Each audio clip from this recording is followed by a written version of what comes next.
Salam dan bahagia. Saya Iluh Agnes Silvia, calon guru penggerak Angkatan 5, berasal dari SMA Negeri 1 Ungaran, Provinsi Jawa Tengah. Saya ingin menyampaikan koneksi antar materi pada modul 1.1 tentang filosofis pendidikan nasional menurut Ki Hajar Dewantara. Ki Hajar Dewantara adalah tokoh pendidikan nasional yang begitu luar biasa memaknai dan mewarnai pendidikan nasional di Indonesia.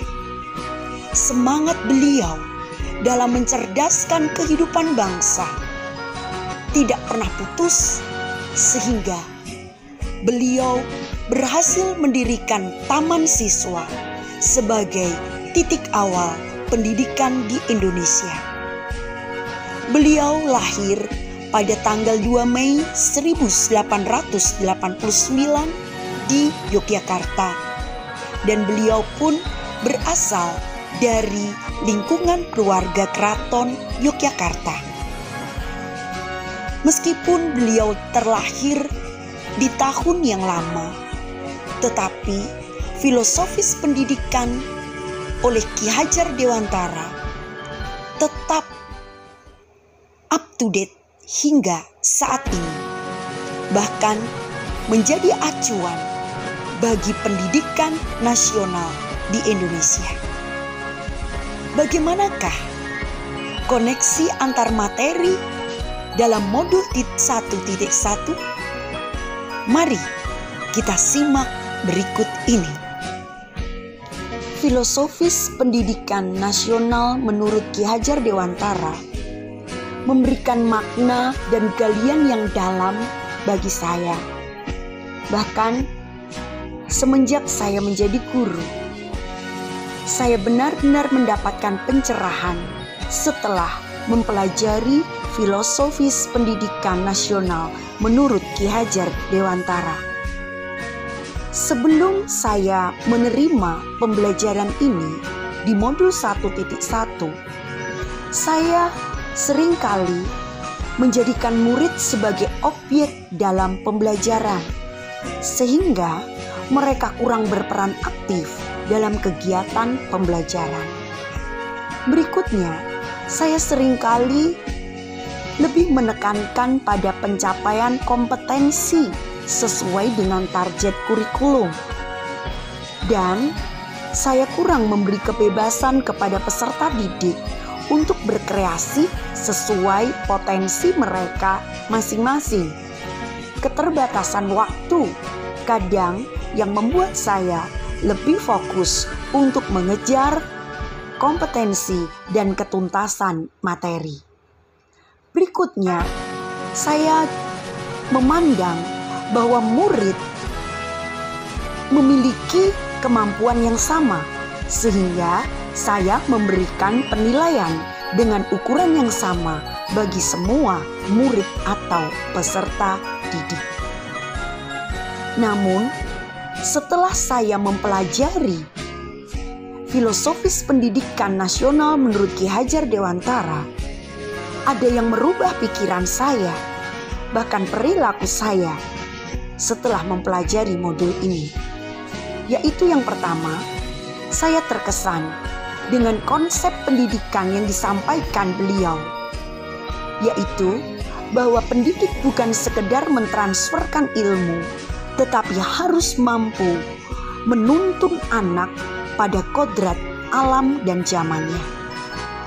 Hal ini membuat saya berusaha merubah pola mengajar saya, yaitu memulainya dengan pengukuran diagnostik pada peserta didik sebagai upaya untuk mengerti potensi, bakat, minat yang dimiliki oleh peserta didik. Yang berikutnya, saya berusaha membekali diri saya dengan kemampuan IT yang sangat dibutuhkan dalam proses pembelajaran saat ini. Sebagai contoh, saya mengikuti webinar yang ada. Saya juga berusaha untuk mengikuti tutorial di YouTube untuk meningkatkan pemahaman dan keterampilan terkait IT, sehingga saya mampu menuntun anak sesuai kodrat zamannya, yaitu di era teknologi. Yang kedua, konsep pendidikan Ki Hajar Dewantara yang memotivasi saya untuk merubah pola pikir dan perilaku, yaitu pendidikan yang berhamba kepada anak. Konsep ini benar-benar memberikan makna yang sangat luar biasa dan berkesan bagi saya. Dan ini merubah mindset saya untuk berpikir bahwa bukan guru yang mengatur anak untuk seperti ini dan itu. Guru tidak berhak untuk mentargetkan anak mencapai ini dan itu sesuai ukuran guru, melainkan guru harus mampu menjadi fasilitator yang baik bagi anak dalam mendampingi, membina, dan menuntun mereka masuk tujuan pendidikan yang well-being. Anaklah yang harus menjadi subjek dalam pendidikan. Kata berhamba di sini membuat saya menyadari bahwa seorang pendidik haruslah memiliki jiwa melayani dan bukan dilayani. Hal yang berikut, konsep pendidikan yang merubah pola pikir dan perilaku saya, yaitu bermain adalah kodrat anak. Pemahaman Ki Hajar Dewantara dalam prinsip ini memberikan pencerahan bagi saya sebagai pendidik untuk tidak hanya mengejar target kurikulum dan lebih terfokus pada pencapaian kognisi. Saya harus merubah gaya pembelajaran di kelas dengan lebih memperbanyak model pembelajaran yang cenderung membuat peserta didik aman, nyaman, dan mereka lebih aktif dalam menggali potensi mereka, sehingga pembelajaran menjadi menyenangkan dan mengasihkan melalui permainan-permainan dalam pembelajaran. Dalam hal ini, saya memang dituntut untuk mengembangkan kekreatifan saya sehingga mampu menjadi guru yang inovatif dan menginspirasi bagi peserta didiknya. Kemudian, apa yang dapat segera saya terapkan lebih baik agar kelas saya mencerminkan pemikiran Ki Hajar Dewantara? Dari perubahan pola pikir dan perilaku tersebut, maka saya ingin kelas saya ada perubahan. Berawal dari konsep yang pertama, pendidikan yang menuntun pada kodrat anak. Saya akan berusaha menerapkan sistem Among dalam menuntun anak pada kodratnya. Among yaitu memberikan pengayoman dan tanggap atau peka terhadap kondisi anak. Saya harus lebih lagi memahami kondisi masing-masing peserta didik dengan kodrat alamnya, sehingga saya mengerti kapan saya harus ada di depan mereka untuk memberikan teladan dan arahan, kapan saya harus berada di tengah untuk memberikan mereka bekal, pendampingan, dan motivasi, supaya mereka tetap maju untuk berkarya dan menggali potensi mereka. Selain itu, saya juga harus mengerti kapan saya harus ada di belakang untuk mendorong mereka, memberi semangat mereka, sehingga mereka menjadi lebih maju dan menjadi generasi yang unggul, berkarakter, dan berdaya saing. Bahwa pendidikan berpusat pada anak.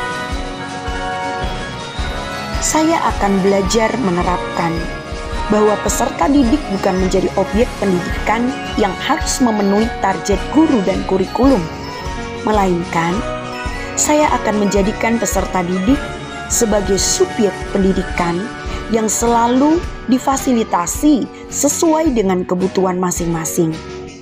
Pendidik bukan hanya menuntut peserta didik, karena bukan saatnya lagi menuntut peserta didik, tetapi seorang pendidik harus mampu menuntun peserta didik sesuai kodrat alam dan kodrat zamannya. Dan berikutnya, saya akan berusaha untuk memiliki kesabaran yang lebih dan hati yang melayani serta penuh kasih dalam membimbing, mendampingi, serta mendidik mereka. Menurut saya, pendekatan personal memiliki kekuatan yang besar untuk menumbuhkan semangat dan kepercayaan diri kepada peserta didik. Yang berikutnya, mengacu pada konsep Ki Hajar Dewantara, yaitu menciptakan student well-being, yaitu peserta didik yang selamat dan bahagia. Untuk menuju pada peserta didik yang selamat dan bahagia, saya berusaha menggali lebih dalam untuk mengimplementasikan pembelajaran yang kolaboratif dan holistik. Kolaborasi antar peserta didik ataupun antara peserta didik dan guru mampu meningkatkan kecerdasan intelektual, kecerdasan sosial, emosional, dan spiritual. Karena melalui pembelajaran kolaboratif dan holistik, semua akan bergerak, berinteraksi, dan berbagi untuk saling melengkapi dan memperkaya demi kemerdekaan lahir dan batin. Dan berikutnya, untuk mencapai student well-being atau selamat dan bahagia, saya akan berusaha meningkatkan pendampingan untuk penguatan pendidikan karakter peserta didik, yaitu melalui budaya sekolah positif dan budaya lokal atau sosiokultural yang ada. Karena tujuan pendidikan Indonesia bukan hanya memberikan kecerdasan secara intelektual saja, tetapi bagaimana mampu menciptakan peserta didik yang selamat dan bahagia. Artinya, selain kecerdasan kognisi, mereka juga memiliki kemerdekaan lahir dan batin. Mereka juga memiliki kecerdasan dalam hal emosional, kecerdasan dalam hal sosial, bahkan mereka menjadi anak-anak yang berkarakter, anak-anak yang beriman, dan mereka menjadi anak-anak yang berdaya saing tinggi di dunia. Demikianlah yang saya terima melalui pembelajaran modul 1.1 Filosofis Pendidikan Nasional oleh Ki Hajar Dewantara.